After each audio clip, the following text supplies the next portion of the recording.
What's going on, y'all? Hey guys. I'm Darrell Cooper. And I'm Zakia Cooper. And we have hashtag walk away. Walked away from where? The Democratic plantation, of course. Yeah.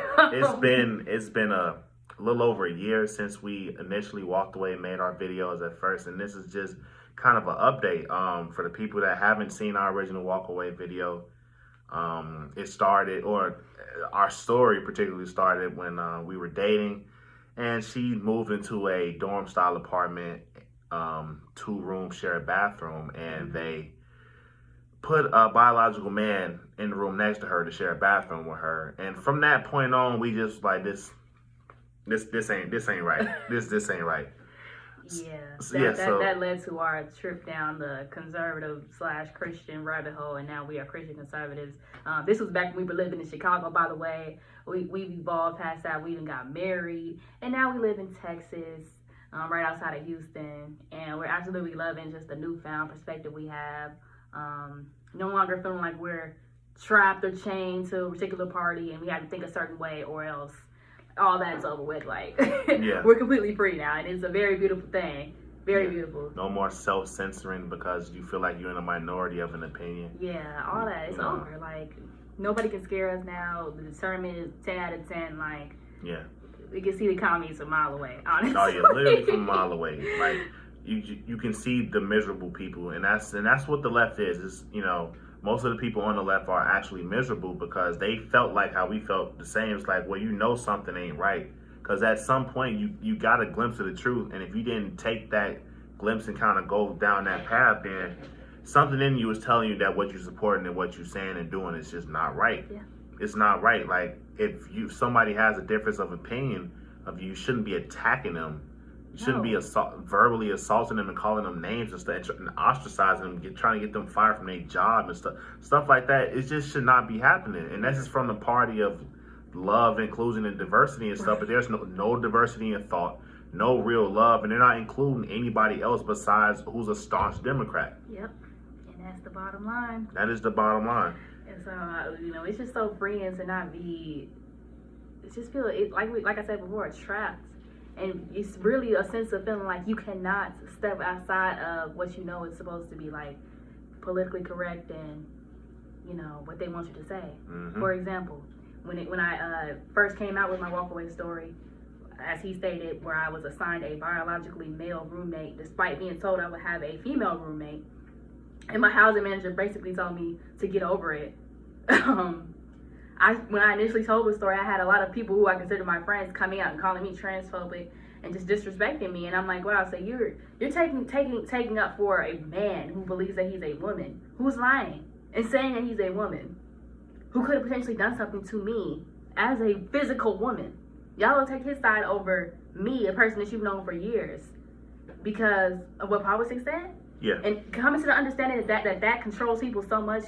Honestly, the most jarring thing that you could ever come to realize, and that you really can't go back from realizing that. Yeah, you can't. The amount of people that kind of, when she told the story to people, and when I told the story to people, they just brushed past the fact that there was a man in her room. Like, so what? They're like their demeanor, their tone. They never talk about them putting a man in her room. It's just like, so what you do next? Or dang, that's crazy, and they just. That's it. It's just not even a big deal. It's like, how do you think this is normal? That's normal to you? It's like, what are you talking about? And you see it consistently with everything that they just been taught since before. Yeah. Like child mutilation, like having tampons in little boy bathrooms, like teaching kids about sex changes and stuff like that. People are just think it's normal almost. Mm-hmm. And it's like, you really think something like that is okay? Yeah, especially in a place like Chicago where they voted for open borders, the illegal immigrants to come to Chicago. They voted for higher taxes. They voted for bag tax, water tax, sugar tax. They voted for child mutilation. They voted for abortion. They voted for assault on crime. They voted for pronouns in school. It's like, and then on all of these things, they turn around and complain about it. And we supposed to feel sorry for them? Right. And we told you that what y'all was supporting was demonic. Yeah, but y'all called us names. You're supporting things like defunding the police, so you want anarchy? Yeah. You're supporting things like no borders, so you just want people to break into the country? people that you don't know, people who you don't even have respect for our culture or our country. You just want them here, and you want them to be in your neighborhood, and you want them to take your resources. Yep. Okay.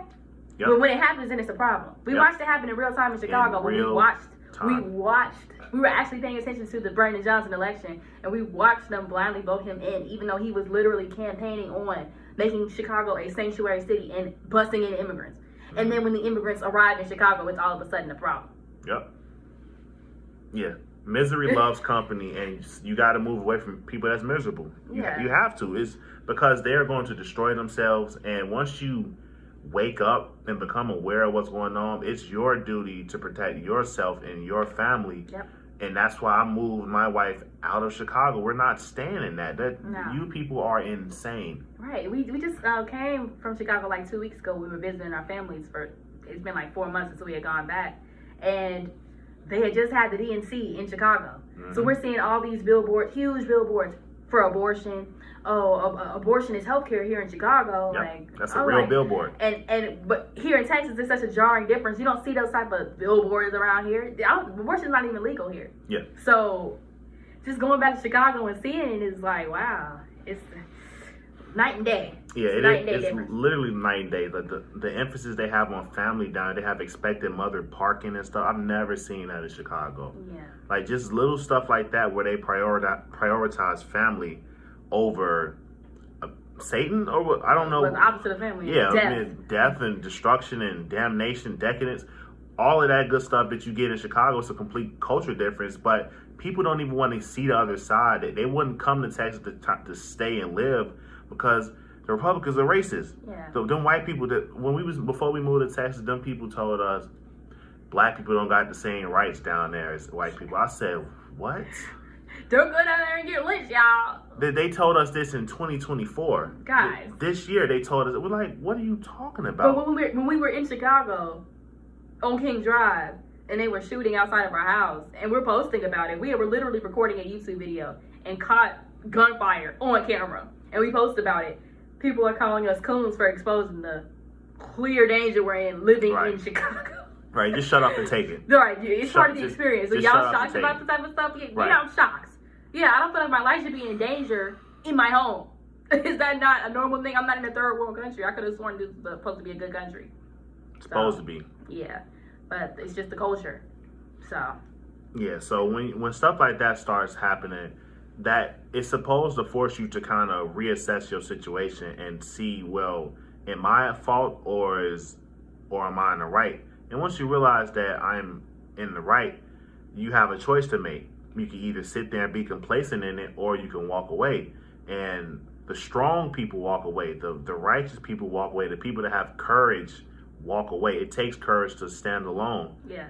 You know, broad is the road to destruction. The salvation is a narrow path. Jesus didn't say this for no reason. So in order to actually live in peace and do what you need to do with your life, you have to separate yourself from miserable people. And these people are going to keep doing the same thing over. They're going to keep complaining, then they're going to turn around and do it again, because the second that Brandon Johnson runs against another white man, you know what's going to happen. They're just going to call him racist, and Brandon's going to get another term because he's going to pull a Kamala. He's going to start pulling Trump policies. Yeah. And then you're going to elect him again. Yeah. Just from watching, we watched the debate last night between Kamala and Trump, and just watching in real time how the media is siding with Kamala Harris before our eyes, and people aren't even seeing that. People we know don't see that. They don't see it at all. It's insane. It's honestly insane. Yeah. How are we living on the same earth and watching the same thing? Yeah. So it's crazy, but again, we're just so happy to have escaped the Democratic plantation. Okay, I'll never be back. I have no desire to go back. The way that Democrats have talked to us online is absolutely crazy. Yeah. Follow me on Twitter at Locked In with Zaza. You can see all the tweets I share of just people disrespecting us. Mm-hmm. What's your Twitter? Follow me on Twitter at Choo Choo Beats. You can see the disrespect from both sides, coming at all angles. And we appreciate the support that we've been getting up until this point. Y'all make walking away so much better, so much easier. God bless y'all, and thank you.